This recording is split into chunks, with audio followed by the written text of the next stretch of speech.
Nggak ada. Oke, Assalamualaikum warahmatullahi wabarakatuh.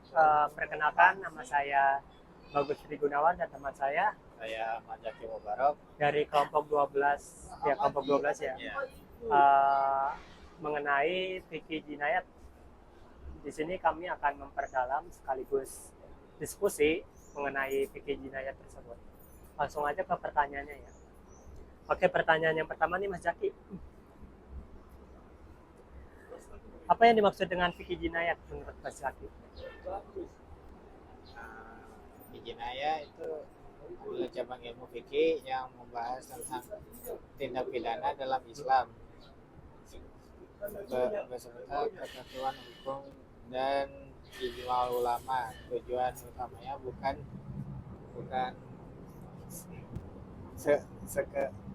sekedar menghukum pelaku, tetapi menjaga kemaslahatan masyarakat, melindungi hak manusia, serta menciptakan kehidupan yang aman, adil, dan beradab.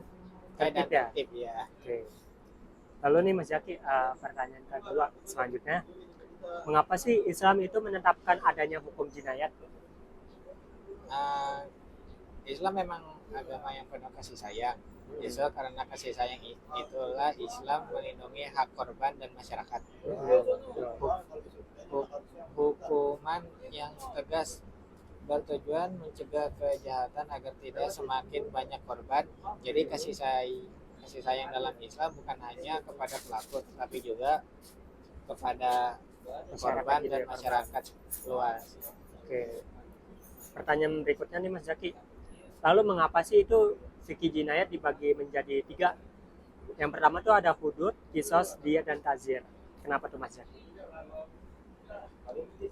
Karena setiap tindak pidana memiliki karakter yang berbeda. Ada kejahatan yang hukumnya sudah ditetapkan ya sama Allah. Sudah ditetapkan oleh Allah, itu yang bisa disebut hudud. Nah, ada yang berkaitan dengan hak korban sehingga diberikan pilihan kisos atau diyat. Diyat gitu ya.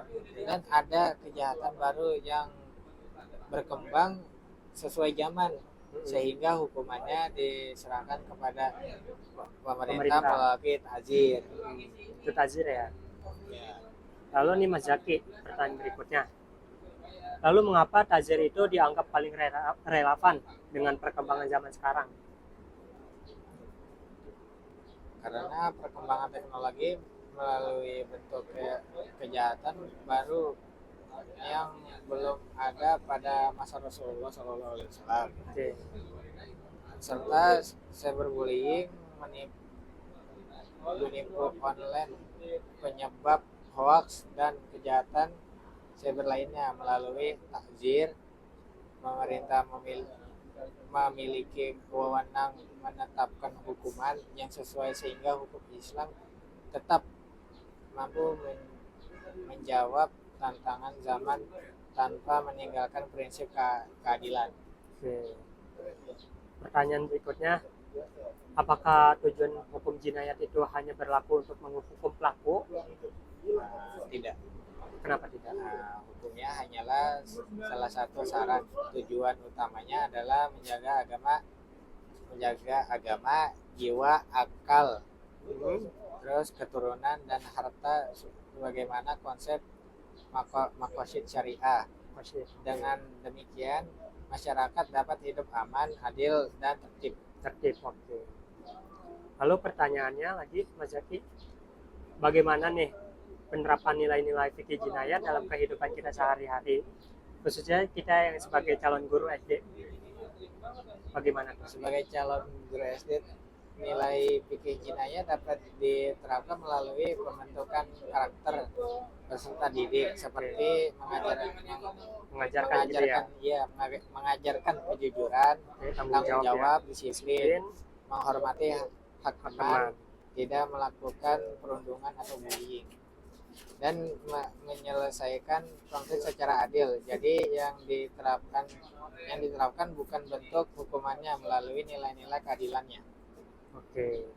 Pertanyaan berikutnya, apakah hukum jinayat itu masih relevan diterapkan pada era modern saat ini?